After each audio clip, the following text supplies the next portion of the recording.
नमस्कार दोस्तों, एक बार फिर आपका स्वागत है अपने YouTube channel JP inspire academy पर। देखिए आयु के सवालों में हम जिसमें क्या है कि अनुपात का अंतर समान हो, तो वो पिछली वीडियो हम करा चुके हैं कि उस सवाल को कैसे ट्रिक के साथ करते हैं। एक दो सवाल बाकी और भी कर लेते हैं उसके, और बाकी शुरू करते हैं आज की क्लास। ऐसा बोला गया है 10 वर्ष पूर्व ए की आयु बी की आयु की आधी थी। यदि उनकी वर्तमान आयु का अनुपात 3:4 है तो 10 वर्ष बाद उनकी आयु का योग क्या होगा? 50 वर्ष होगा, 55 वर्ष होगा, 60 वर्ष होगा या 65 वर्ष होगा। देखो कैसे करेंगे सवाल को ट्रिक के साथ। जैसे बोला गया इसमें क्या कि जो 10 वर्ष पूर्व है वो ए की आयु बी की आयु की कितनी है? ए की आयु जो है वो बी की आयु की है आधी। इसका मतलब ये 2 होगी और ये 1, क्योंकि जब आधी है तो अनुपात कितना हो जाएगा? 1:2। लेकिन वर्तमान आयु का जो अनुपात है वो 3:4 है। कितना है? 3:4। अब आप देखेंगे कि 1 और 2 का अंतर भी कितना? 1 है, और 3 और 4 का अंतर भी 1 है। और जब किसी भी अनुपात में जब अंतर समान हो तो क्या करते हैं? जैसे कि 2 से कितनी बढ़ गई? 4, यानी कि 2 से 4 हो गई तो कितनी बढ़ गई? 2। और जो 2 बराबर दिया है वो क्या है? उनकी वर्तमान आयु। वर्तमान आयु का मतलब है ये वाला जो रेशियो दिया है वो 10 वर्ष पूर्व का है, तो वर्तमान में 10 वर्ष ऐड कर देंगे तो 2 बराबर कितना है? 10। और पूछा गया 10 वर्ष बाद उनकी आयु का योग कितना होगा, तो वर्तमान आयु का योग निकाल लेंगे। वर्तमान में कितना हो जाएगा? 3 और 4 7। जब 7 बराबर निकालेंगे तो 7 × 10/2, 2 से डिवाइड करेंगे 5, कितना मिल गया?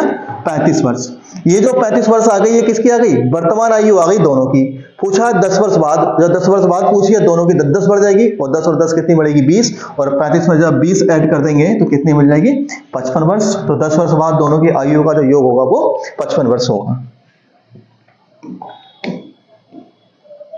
जैसा कि ये सवाल दिया है, वर्तमान में पिता एवं पुत्र की आयु का अनुपात 6:1 है। 5 वर्ष बाद यह अनुपात बदलकर 7:2 हो जाएगा। पुत्र की वर्तमान आयु क्या है? 10 वर्ष है, 15 वर्ष है, 5 वर्ष है, या इनमें से कोई नहीं। देखो क्या बोला गया, एक पिता है और एक पुत्र है। तो पिता और पुत्र की आयु का जो अनुपात है वर्तमान में कितना है? 6:1 है। और 5 वर्ष बाद उनकी आयु का अनुपात कितना हो जाएगा? 7:2 हो जाएगा। और जब इनकी आयु का अनुपात 7:2 हो जाएगा, देखेंगे आप यहां पर 6 और 1 का अंतर कितना है? 5, और 7 और 2 का अंतर कितना है? 5। यानी दोनों ही रेशियो में जो अंतर है वो समान है। और जब अंतर समान हो तो यहां पर अंतर कर देंगे, 1 से 2 हो गई, इसका मतलब कितनी बढ़ गई? 1। और 1 बराबर जो दे रखा है बोला गया 5 वर्ष बाद 1 बराबर दे रखा है कितना? 5। पूछी किसकी आयु है? पुत्र की आयु पूछी है, तो पुत्र की आयु का अनुपात कितना? 1 बराबर निकालना है। तो जब 1 बराबर निकालेंगे तो कितना आ जाएगा? 5 वर्ष ही आ जाएगा। तो राइट आंसर क्या आ जाएगा इसका? Option number 3। देखो सवाल नंबर 8 दिया गया है कि 2 भाइयों की वर्तमान आयु का अनुपात 1:2 है, और 5 वर्ष पूर्व उनकी आयु का अनुपात 1:3 था, तो 5 वर्ष बाद उनकी आयु का अनुपात क्या होगा? देखो कैसे करना है इस सवाल को।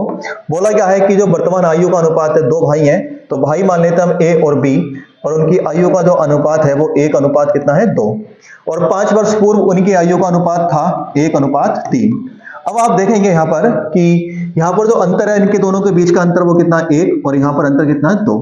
और जब रेशियो में समान अंतर नहीं होता तो क्या करते हैं? उसके अपोजिट से गुणा कर देंगे। और अपोजिट से गुणा कैसे करेंगे? देखिए ये 2 है, यहां पर 2 से गुणा कर देंगे, और ये 1 है, यहां पर 1 से गुणा कर देंगे। तो 2 से गुणा 1 में करेंगे तो 2, और 1 की गुणा 1 में करेंगे तो कितना मिलेगा? 1। और इन दोनों का जो अंतर है वो कितना है? 1, और 1 बराबर कितना दे रखा है? 5 वर्ष। तो जब 1 बराबर 5 है तो आप क्या करेंगे? इसको देख सकते हैं कि वर्तमान आयु निकालेंगे तो क्या मिलेगा? 2 मिल गई। जब 1 बराबर 5 है तो 2 बराबर कितनी मिलेगी? 2 बराबर मिलेगी 10। और b की आयु निकालेंगे तो b की आयु कितनी हो जाएगी? ये 4। और 4 बराबर निकालेंगे तो कितना मिलेगा? 20। यानी a की आयु आ गई हमारे पास कितनी? 10, और b की आयु कितनी आ गई? 20। बोला गया है 5 वर्ष बाद, तो 5 वर्ष ऐड कर देंगे तो कितनी हो जाएगी? 15, और ये कितनी हो जाएगी? 25, और डिवाइड करेंगे तो 3 और 5। तो इसकी जो आयु का अनुपात आ जाएगा वो 3:5 आ जाएगा। ऑप्शन नंबर 3 होगा, यानी 3:5 इसका क्या है? 5 वर्ष बाद इनकी आयु का अनुपात होगा। बस आपको क्या करना है? इसको अपोजिट से गुणा कर देंगे और बराबर बना देंगे। नेक्स्ट बोला गया है 3 वर्ष पहले पिता की आयु पुत्र की आयु का 7 गुना थी।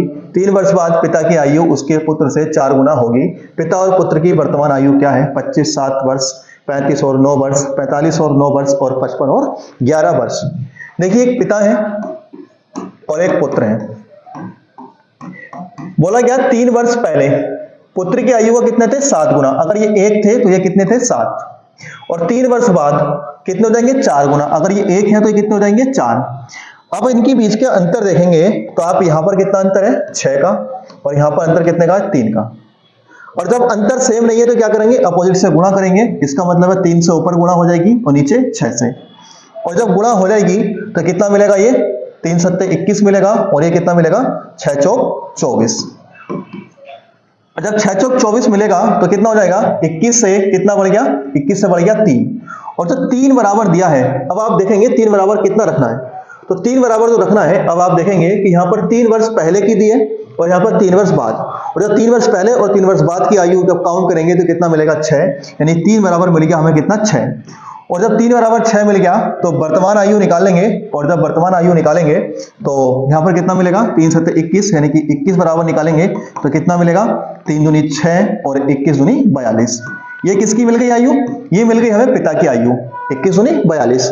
वहीं अगर 3 बराबर 6 है और अगर हम पुत्री की आयु निकालें तो पुत्री की आयु कितनी है 3, और जब 3 बराबर निकालेंगे वही, अब ये 21 बराबर निकाला है, अब हम 3 बराबर निकालें तो 3 दूनी 6 और 3 से गुणा करेंगे तो कितनी बार जाएगा 6, कितनी आ जाएगी 6। यानी पिता की आयु जो आ गई वो 42 आ गई और पुत्र की आयु आ गई 6। लेकिन जो 42 और 6 आया है वो हमारा आंसर नहीं है। क्यों नहीं है, क्योंकि ये जो रेशियो है वो 3 वर्ष पहले का है, और जब 3 वर्ष पहले का है और आज की आयु निकालने के लिए क्या करेंगे, जो 42 पिता की आयु है उसमें 3 ऐड कर देंगे तो कितना मिलेगा 45, और वहीं जो पुत्र की आयु है 6 वर्ष उसमें 3 ऐड कर देंगे तो कितना मिलेगा 9 वर्ष। तो इनकी जो आयु का जो इनकी आयु होगी वो कितनी होगी 45 वर्ष और 9 वर्ष। तो राइट आंसर क्या आएगा ऑप्शन नंबर 3।